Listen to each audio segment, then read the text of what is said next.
खेती की ज़कात हम कैसे निकालेंगे? सबसे पहला सवाल तो यही है कि क्या खेती की ज़कात है? आइए कुरान से पूछते हैं। सूरह बकरा की आयत नंबर 267 में अल्लाह ने फरमाया, या अय्युहल्लज़ीना आमनू अनफिकू मिन तय्यिबाति मा कसबतुम, ऐ ईमान वालो जो तुम कमाते हो, जो तुम हलाल कमाई कमाते हो, पाक कमाई कमाते हो, उसमें से ज़कात निकालो।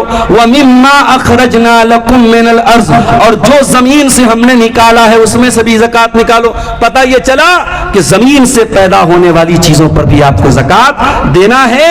और एक चीज और नोट कर लीजिए कि सोने की ज़कात कब देना है? जब साल पूरा हो जाए। चांदी की ज़कात कब देना है? जब साल पूरा हो जाए।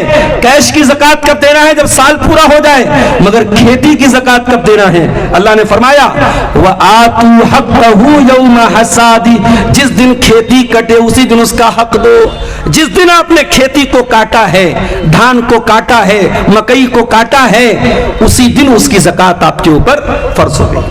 अच्छा, अब यहां एक बात और नोट कर लीजिए, चाहे फल फ्रूट की ज़कात हो, चाहे अनाज की ज़कात हो, उसमें दो कंडीशन है। एक कंडीशन यह है कि वो नापी या तौली जा सकती है। जैसे आम है, तौला जा सकता है। जैसे आपका कोई भी फल है जो तौला जा सकता है और स्टोर किया जा सकता है, उस पर आपको ज़कात देना है। अनाज में आपका मकई हो गई, गेहूं हो गया, और इसी तरीके से धान हो गया, इन सब की आपको ज़कात देना है। और उसमें एक मसला और याद रखिए, अल्लाह के नबी ने फरमाया, फीमा सकतिस समाउ औ कान उसरियन अल उश्र, कि जो आसमानी बारिश से जिसकी सिंचाई हो रही है, आपको अलग से ट्यूबवेल नहीं लगाना पड़ रहा है, आपको नल नहीं लगाना पड़ रहा है, आपको पंप नहीं लगाना पड़ रहा है, आसमानी बारिश से या नदी से या नाले से वो सैराब हो जा रही है, खुद मखुद उसकी सिंचाई हो जा रही है, जमीन की अपनी तरी से वो चीज तैयार हो जा रही है, उस पे आपको 10% ज़कात देना है। जितनी भी आपके पास वो चीज पैदा हो रही है उसका 10वां हिस्सा, अगर आपके पास, मैं मिसाल दे रहा हूं, अभी मैं बताऊंगा, 1 कुंटल अगर वो चीज पैदा हो रही है तो 1 कुंटल पे आपको 10 किलो देना है। लेकिन अगर आप खुद सिंचाई कर रहे हैं ट्यूबवेल के जरिए, मशीन के जरिए, पंप के जरिए, तो फिर उसका हाफ आपको देना है, यानी 5% आपको ज़कात देना है। आपको 100 रुपये में 5 रुपया ज़कात देना है। अब यह सवाल पैदा होता है कि गल्ले का निसाब क्या है, कितने गल्ले पर हमें कितने अनाज पे ज़कात देना है? अल्लाह के नबी ने फरमाया, लैसा फीमा खम्सति औसतिन सदका, 5 वस्क से कम में ज़कात नहीं है। एक वस्क कितना होता है? 60 सा का, 60 सा का एक वस्क होता है, और 5 वस्क से कम में ज़कात नहीं है, और 1 सा 2.5 किलो का होता है। तो इस कैलकुलेशन के हिसाब से 5 वस्क का मतलब हो गया 7.5 कुंटल। अगर आपका धान 7.5 कुंटल है, मकई 7.5 कुंटल है, और इसी तरीके से जो भी अनाज आप पैदा कर रहे हैं उस पर अगर 7.5 कुंटल या उससे ज्यादा वो निकल रहा है, तो जिस दिन आप कटाई करते हैं उसकी ज़कात आपको देना है। चाहे आप उसी की शक्ल में दीजिए जो उसकी मार्केट वैल्यू है, उस मार्केट वैल्यू के हिसाब से। अगर आप आसमानी बारिश से खेती हो रही है तो 10% देना है, और ट्यूबवेल वगैरह के जरिए कर रहे हैं तो 5% देना है। अब एक सवाल पैदा होता है, हमने सब्जी निकाली है, आलू बोया है, हमने बैगन बोया है, हमने सब्जी अपने खेतों में बोई है, तो सब्जी की ज़कात देना है कि नहीं देना है? अल्लाह के नबी ने फरमाया, लैसा फिल खज़रावाति सदका, सब्जी की आपको कोई ज़कात नहीं देना है। लेकिन हाँ, अगर वो सब्जी आप मार्केट में बेच रहे हैं, आप अपने यूज में ले रहे हैं, रिश्तेदारों को बांट रहे हैं, कोई बात नहीं, सब्जी पर ज़कात नहीं है। लेकिन सब्जी आप बेच देते हैं तो फिर वो माले तिजारत है। जब आप उसको बेचेंगे तो उससे जो कीमत आपको मिल रही है उस कीमत को आप अपने कैश रकम में जोड़ेंगे। अगर वो कैश रकम आपकी 595 ग्राम चांदी से ऊपर की बन रही है तो उसकी ज़कात आपको, अगर आलू आप अपने खेत में बो रहे हैं और आलू आपने मान लीजिए बेच दिया, 2 लाख का आलू बिक गया या 2 लाख की आपकी सब्जी बिक गई, तो वो 2 लाख रुपया आपके कैपिटल में जोड़ा जाएगा और उसकी ज़कात आपको निकालनी पड़ेगी। एक मसला और समझ लीजिए, मकान पे ज़कात नहीं है, लेकिन हाँ, अगर कोई प्रॉपर्टी डीलर है, कोई रियल एस्टेट का काम कर रहा है, जमीनों का कारोबार कर रहा है, 10 लाख की जमीन कटिहार में लेके बैठा है, 10 लाख की पूर्णिया में लेके बैठा है, 10 लाख की अररिया में लेके बैठा है, तो अब ये जमीन उसकी माले तिजारत मानी जाएगी।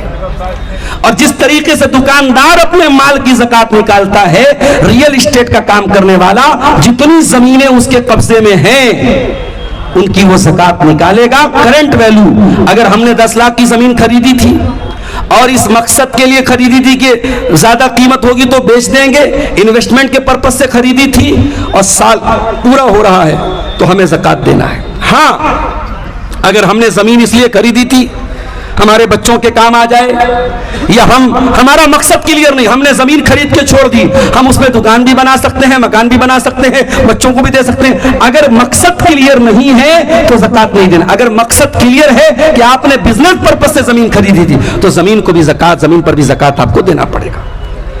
और एक चीज और नोट कर लीजिए, अगर आप के पास जमीन है, घर है, तो घर पे तो ज़कात नहीं है, लेकिन अगर आप अपने घर में लोगों को किराए पे रखते हैं, दुकानें किराए पे आपने दे के रखी है, होटल खोल के रखा है, पेट्रोल पंप खोल के रखा है, तो उससे जो रेंटल आ रहा है, जो किराया आ रहा है, उस किराए पर आपको ज़कात देना है। वो किराया आपकी कैपिटल में जोड़ा जाएगा और उसकी ज़कात आपको निकालनी पड़ेगी।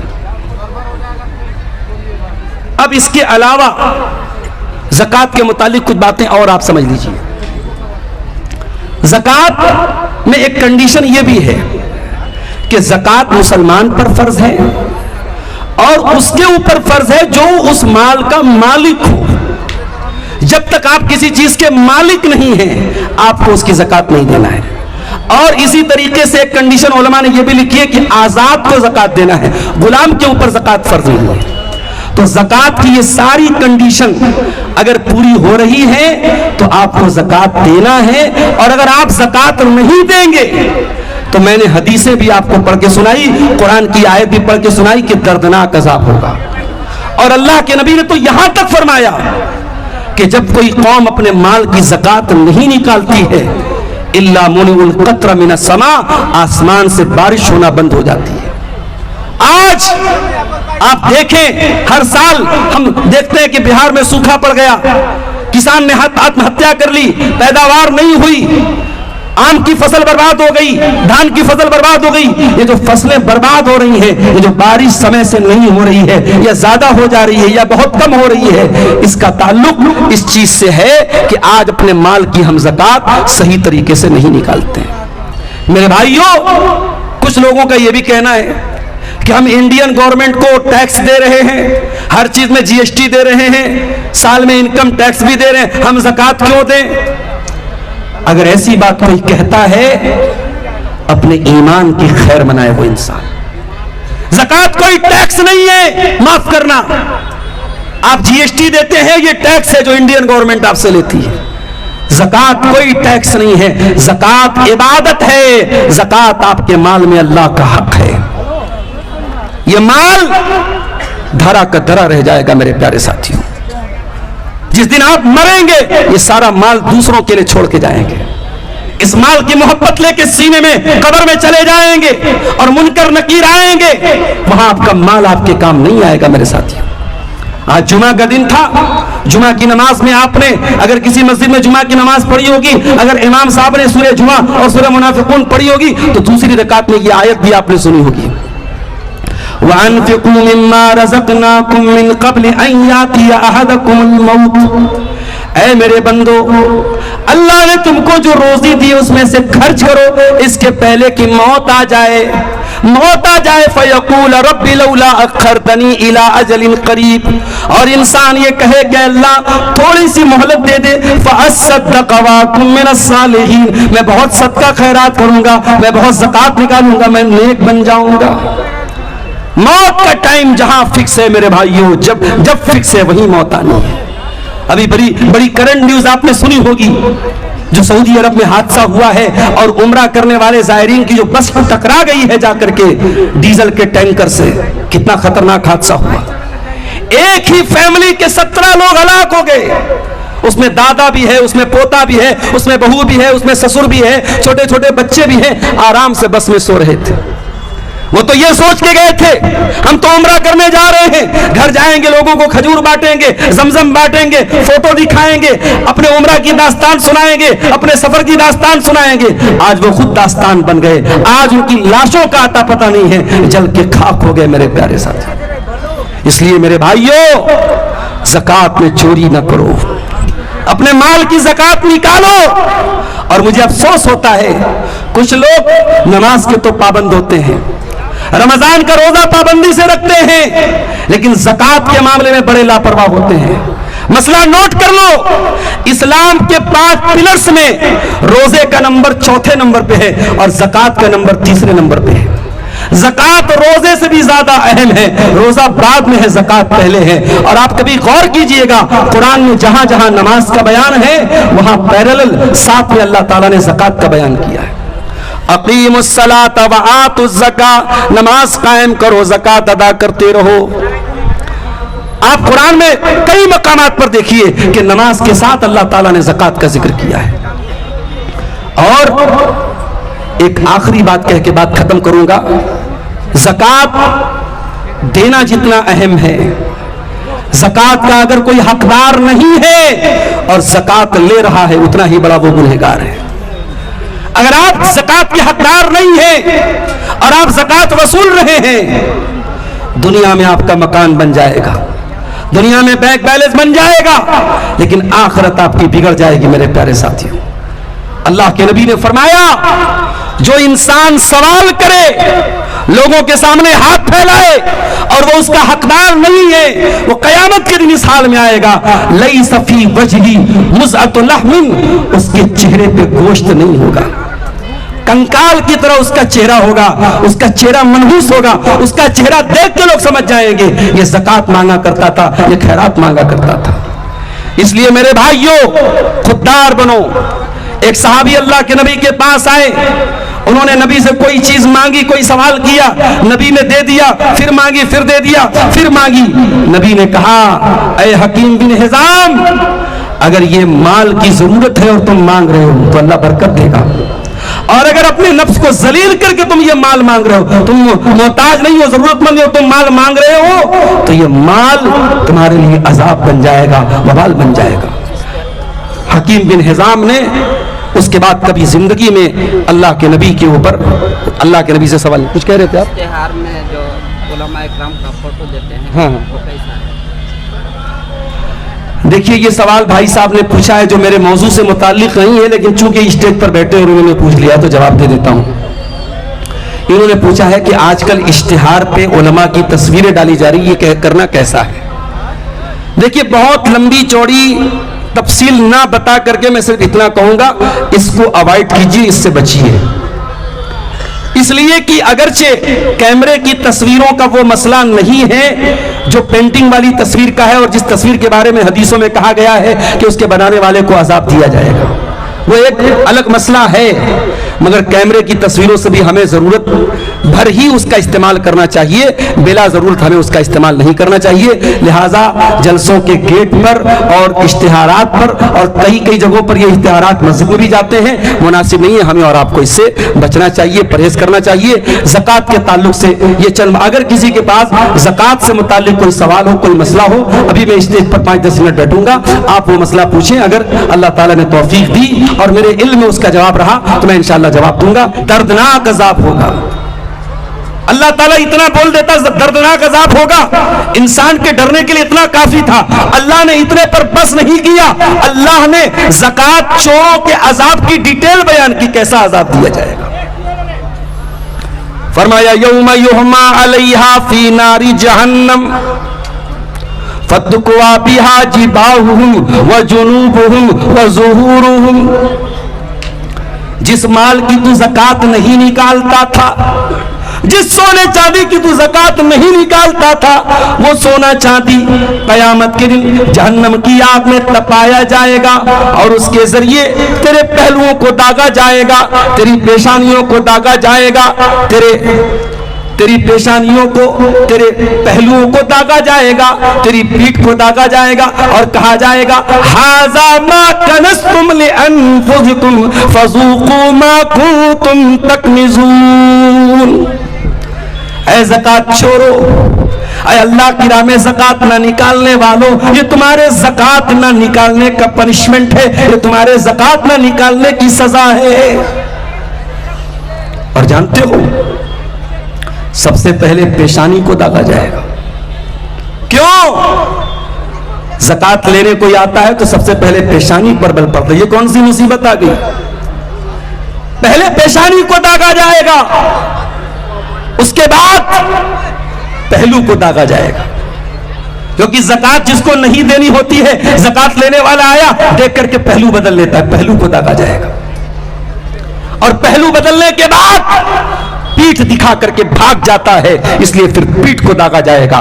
पेशानी, पीठ और पहलू तीनों को दागा जाएगा। ये तो एक अजाब होगा। अभी इतने पर बस नहीं है, एक और अजाब होगा। अल्लाह के प्यारे नबी फरमाते हैं, सही बुखारी की रिवायत है, मन आताहुल्लाहु मालन फलम युअद्दि ज़काता, जिसको अल्लाह ताला माल दे और वो उसकी ज़कात ना निकाले, उसका माल क़यामत के दिन मुस्सिल लहू शुजाअन अक़रा, गंजे सांप की शक्ल में लाया जाएगा। अच्छा सांप, अभी आज एक साहब मसला पूछ रहे थे, उनके घर के आसपास सांप बहुत नजर आ रहा है। सांप का ज्यादा नजर आना ये इस बात की अलामत है कि इंसान के घर के आसपास अगर बहुत ज्यादा सांप नजर आ रहे हैं, ये जादू की अलामत भी हो सकता है। और उलमा ने लिखा है अगर किसी को ख्वाब में बहुत ज्यादा सांप नजर आए तो ये इस बात की अलामत है कि उसके दुश्मन बहुत ज्यादा हैं, उसके खिलाफ कोई बहुत बड़ी दुश्मनी और चाल चली जा रही है। और सांप की शक्ल में कभी कभी जिन्नात भी आते हैं, इसलिए अल्लाह के नबी ने यह भी फरमाया अगर सांप को देखो तो 3 बार कहो चला जा चला जा चला जा, अगर वो जिन होगा तो चला जाएगा, उसके बाद मार सकते हो। तो सांप तो ऐसे ही बहुत जहरीला होता है। अच्छा सांप अगर किसी को काट ले तो आज इसी कटिहार के एक साहब ने मसला पूछा कि सांप काटने का विष उतारने का एक हमारे यहां मंत्र पढ़ा जाता है। मंत्र पढ़ते हैं भाई बाकायदा, और कहते मैंने अपनी आंखों से देखा बहुत सारे लोग ठीक हो जाते, उनका जहर उतर जाता। मैंने कहा क्या पढ़ते हैं? तो उन्होंने बड़ा उल्टा सीधा कुछ पढ़ के सुनाया, अल्लाह मोहम्मद रखो पाए सहाय, कुछ ऐसे पढ़ के उन्होंने सुनाया और कहा कि उसके बाद सूरह यासीन भी पढ़ते हैं। मैंने कहा हो सकता है कि कभी कभी ये जो सांप होते हैं जिन्नात की शक्ल में भी होते हैं और शैतान भी जिन्नात ही में से है। हो सकता है वो कोई शैतानी जिन हो जो सांप की शक्ल में इंसान को काट रहा हो ताकि इंसान शिरकिया कलाम पढ़े और उसका जहर उतर जाए। अगर जहर किसी को काट भी ले सांप और जहर उतारना है तो अल्लाह का कलाम पढ़ना है। सूरह फातिहा पढ़ सकते हैं आप, सूरह फलक पढ़ सकते हैं, सूरह नास पढ़ सकते हैं, शिरकिया मंत्र पढ़ने की और किसी शिरकिया मुशरिक ओझा के पास जाके उसको उतारने की बिल्कुल इजाजत नहीं है। तो सांप कहा होता तो काफी था। फरमाया कयामत के दिन जो अपने माल की ज़कात नहीं निकालेगा उसका माल गंजे सांप की शक्ल में, उलमा ने लिखा गंजा सांप ज्यादा खतरनाक होता है, गंजा सांप की शक्ल में आएगा। लहू ज़बीबतान, उसकी आंखों के ऊपर 2 नुक्ते होंगे। युतव्वक़ुहु यौमल क़ियामा, और वो ज़कात न देने वाले की गर्दन में फंदा बन जाएगा। फयाखुज़ु बिलहज़िमतैहि, और अपने जबड़े में उसको ले लेगा और कहेगा अना कंजुक अना मालुक, ए दुनिया में अपने माल को जमा करने वाले, बैंक बैलेंस बनाने वाले, खजाना बनाने वाले, मैं तेरा माल हूं, मैं तेरा खजाना हूं। इतनी खतरनाक चीज है ज़कात को न देना। अगर कोई गैर मुस्लिम है और इस्लाम लाना चाहता है तो कुरान क्या कहता है? फ़इन ताबू व अक़ामुस्सलाता व आतवुज़्ज़काता फ़इख़्वानुकुम फ़िद्दीन। अगर ये लोग तौबा कर लें और नमाज कायम करने लगे और ज़कात अदा करने लगे तो ये तुम्हारे भाई है। इसका मतलब ये हुआ कि जब तक वो ज़कात ना अदा करे वो हमारा भाई नहीं है, वो मुसलमान नहीं है। इस्लाम के साथ अगर वो जुड़ेगा तो नमाज भी कायम करेगा, ज़कात भी अदा करेगा। इसीलिए जब अल्लाह के रसूल का इंतकाल हुआ, हजरत अबू बकर सिद्दीक का दौर आया और कुछ लोगों ने ज़कात देने से इनकार कर दिया और कहा कि ज़कात हम अल्लाह के रसूल सल्लल्लाहु अलैहि वसल्लम को देते थे और आपका इंतकाल हो चुका है, लिहाजा अब हम ज़कात नहीं देंगे। तो हजरत अबू बकर सिद्दीक ने उन ज़कात न देने वालों के खिलाफ जंग का ऐलान किया। हजरत उमर ने रोकने की भी कोशिश की और कहा कि अय हजरत अबू बकर, अय खलीफे वक्त, अय अमीरुल मोमिनीन, अगर आप ज़कात न देने वालों के खिलाफ और ज़कात का इनकार करने वालों के खिलाफ अगर आप जंग करेंगे तो अंजाम सोच लीजिए, दुनिया क्या कहेगी, ये तो अपने ही लोगों के खिलाफ जंग कर रहे हैं। तो हजरत अबू बकर ने क्या कहा था, वल्लाहि लौ मनऊनी इकालन, अल्लाह की कसम अगर ये अल्लाह के रसूल के दौर में एक रस्सी भी ज़कात में देते थे या एक ऊँटनी का बच्चा भी ज़कात में देते थे, लकातलतुहुम, तो मैं उस ऊँटनी के बच्चे के ऊपर या उस रस्सी के ऊपर में मैं जंग करूंगा जब तक उसको वसूल नहीं लूंगा। तो ये है ज़कात। ये ज़कात, इसका नाम ज़कात क्यों पड़ा?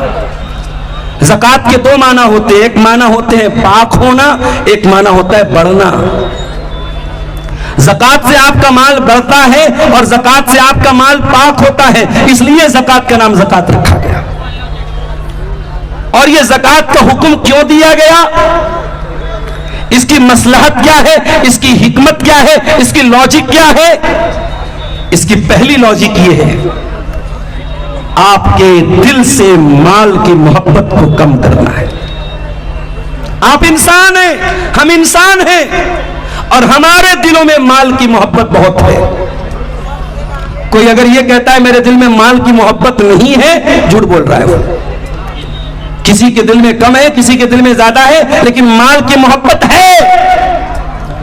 जब आप अपने माल की ज़कात निकालेंगे, 1 करोड़ का आपके पास माल है, 1 करोड़ में 2.5 लाख रुपया आप ज़कात निकालेंगे, 7.5 कुंटल आपके खेत में अनाज पैदा हुआ, 7.5 कुंटल अनाज का जब 10% आप ज़कात निकालेंगे तब आपको एहसास होगा कि ये सब माल मेरा नहीं है, इस माल में अल्लाह का भी हक है, इस माल में गरीबों का भी हक है, इस माल में रिश्तेदारों का भी हक है। माल की मोहब्बत ऑटोमेटिक कम होगी। ज़कात का एक मकसद यह भी है आपका माल पाक हो जाए।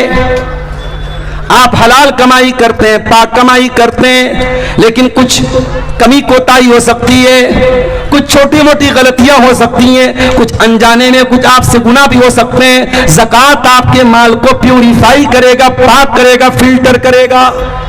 अब इसका मतलब ये मत समझ लेना हराम कमाई कर लो और ज़कात निकाल दो पाक हो जाएगा, ये मतलब नहीं है। जो अनजाने में कुछ हमसे गलतियां हो जाती हैं, ज़कात के जरिए वो मैल कुचैल पाक हो जाता है।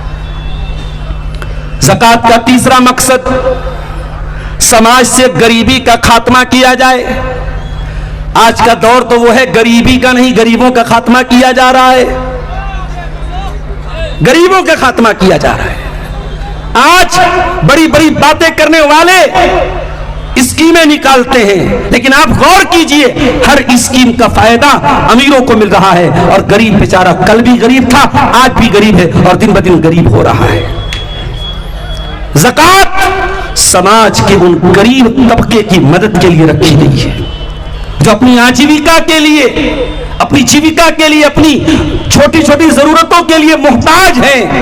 किसी के पास रहने को घर नहीं है, किसी के पास खाने को खाना नहीं है, किसी के पास पहनने को कपड़ा नहीं है। ये ज़कात उन गरीबों की मदद के लिए है। और ये भी याद रखो, इस ज़कात का एक मकसद और भी है, और वो मकसद ये है कि समाज में अगर कोई ऐसा इंसान है जो है तो मालदार मगर किसी एक्सीडेंट की वजह से, किसी दंगा फसाद की वजह से किसी चोरी की वजह से बेचारा परेशान, व्यक्ति परेशान हो गया, उसकी मदद भी आप ज़कात की रकम से कर सकते हैं।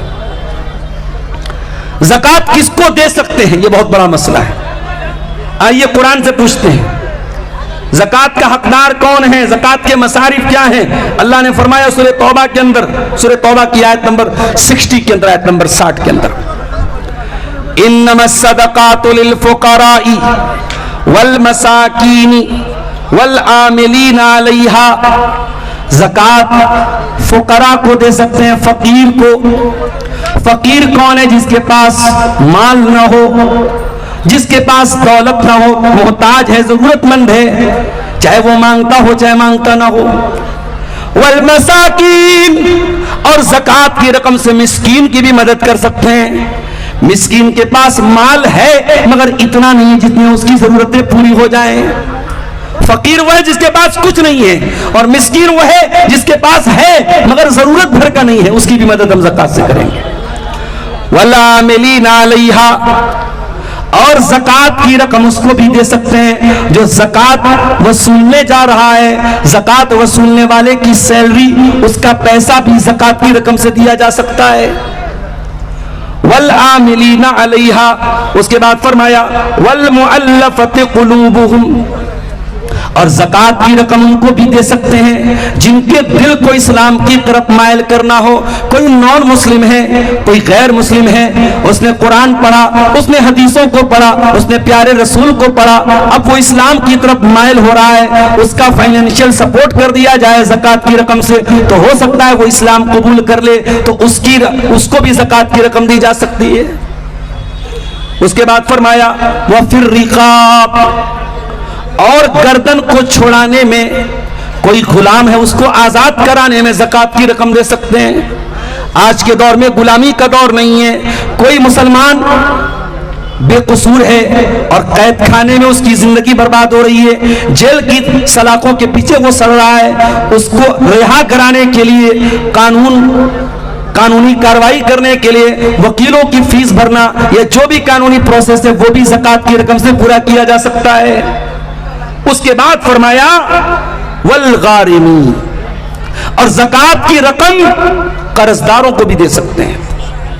कोई कर्जदार हो गया, उसने अपनी किसी जरूरत के लिए कर्जा लिया और अब बेचारे के पास ताकत नहीं अपना कर्जा अदा करने की, तो ज़कात की रकम से उसकी मदद कर सकते हैं।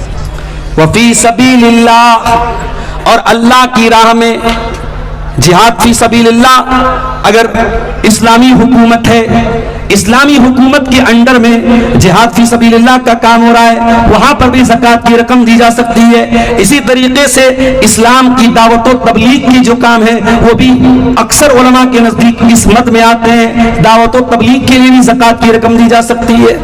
और आखिरी मसरफ वब्नी सबील, कोई मुसाफिर आदमी है, अगरचे वो अपने घर में बहुत पैसे वाला हो लेकिन सफर में अगर वो लुट गया पिट गया, उसकी रकम, उसकी मदद भी हम ज़कात की रकम से कर सकते हैं। अच्छा, ये हो गया ज़कात का मसरफ। अब और आगे बढ़िए, कौन कौन से माल में हमें ज़कात देनी है। सबसे पहले सोना और चांदी की ज़कात समझ लेते हैं। सोने की ज़कात, सोने की जो ज़कात है उसका मसरफ क्या है? 20 दीनार। 20 दीनार का जो वजन आज के जमाने में कैलकुलेट किया गया, तो 20 दीनार का वजन बनता है 85 ग्राम, 85 ग्राम। अगर आपके पास 85 ग्राम या उससे ज्यादा सोना है तो उसकी ज़कात आपको निकालना है 22.5%, 2.5%। अब आज के दौर में मान लो 24 कैरेट सोने की कीमत इस वक्त 10 ग्राम 1,25,000 रुपए की, फॉर एग्जाम्पल, मिसाल के तौर पे, और आपके पास जो सोना है वो 18 कैरेट का है, तो आपको 18 कैरेट के हिसाब से नहीं, आप ये देखिए कि जितनी कीमत का आपके पास 18 कैरेट सोना है, उतनी कीमत में अगर आप 24 कैरेट सोना लेते तो कितने का होता? ज़कात 24 कैरेट सोने की देना है, 18 कैरेट की ज़कात नहीं देना है। तो अगर आपके पास 22 कैरेट है, 20 कैरेट है, 18 कैरेट है, तो ओरिजिनल सोना, हदीस में सोने की ज़कात बताई गई है। सोना, ओरिजिनल सोना 24 कैरेट होता है। इसीलिए उलमा ने लिखा कि अगर किसी के पास 18 कैरेट है, 20 कैरेट है, 22 कैरेट है, तो वो कीमत निकालेगा, मार्केट वैल्यू निकालेगा और ये देखेगा कि 24 कैरेट के हिसाब से उसके पास जो सोना है वो 85 ग्राम या उससे ज्यादा है कि नहीं। अगर उससे ज्यादा है या उतना है तो उसकी 2.5%, 2.5% ज़कात वो निकालेगा। अब यहां एक मसला और याद रखिए, मैं अभी साउथ इंडिया में रमजान में तफसीर के लिए जाता हूं। पिछले साल कर्नाटक गया, वहां यह मसला सामने आया। कुछ लोगों के दिमाग में यह चल रहा था कि हमारी बीवी के पास सोना है, हमने एक बार उसकी ज़कात निकाल दी, जिंदगी भर की छुट्टी हो गई। नहीं, अगर आपके पास सोना है और वो सोना 85 ग्राम या उससे एबव है, उससे ऊपर है, तो हर साल आपको ज़कात निकालना है। एक साहब कहने लगे, मौलाना ये कौन सी बात हुई, एक कपड़ा एक बार धुल दिया साफ हो गया, बार बार क्यों धुला जाए। मैंने कहा भाई, हर मिसाल हर जगह आप फिट नहीं कर सकते। कपड़ा गंदा होता है तो बार बार भी धुला जाता है। शरीयत ये कह रही है कि आपके माल के ऊपर अगर साल गुजर रहा है, अगर आपके पास 85 ग्राम सोना है और साल भर से वो है आपके पास, एक साल उसके ऊपर गुजर गया, तो उसकी ज़कात आपको देना है और हर साल आपको देना है अगर वो सोना आपके पास है। और यहां एक बड़े पॉइंट की बात आपको बताऊं, हिंदुस्तान में हमारे जो हनफी भाई रहते हैं वो आमतौर से अहले हदीसों के बारे में ये समझते हैं कि ये इमाम अबू हनीफा को नहीं मानते। हम इमाम अबू हनीफा बल्कि तमाम इमाम का पूरा एहतराम करते हैं। हमें किसी इमाम से कोई अदावत और बुग़्ज़ नहीं है, अल्लाह गवाह है इस बात पर। हमारी दावत सिर्फ इतनी है कि चाहे इमाम अबू हनीफा हो, चाहे इमाम मालिक हो, चाहे इमाम शाफई हो, चाहे इमाम अहमद बिन हंबल हो, उनकी जो बात कुरान और हदीस के मुताबिक हमें मिलती है हम ले लेते हैं। जो बात कुरान और हदीस के खिलाफ नजर आती है हम पूरे एहतराम के साथ, पूरे सम्मान के साथ, पूरी रिस्पेक्ट के साथ उनकी वो बात कबूल नहीं करते हैं, लेकिन उनका एहतराम तब भी करते हैं। औरत जो सोने का जेवर पहनती है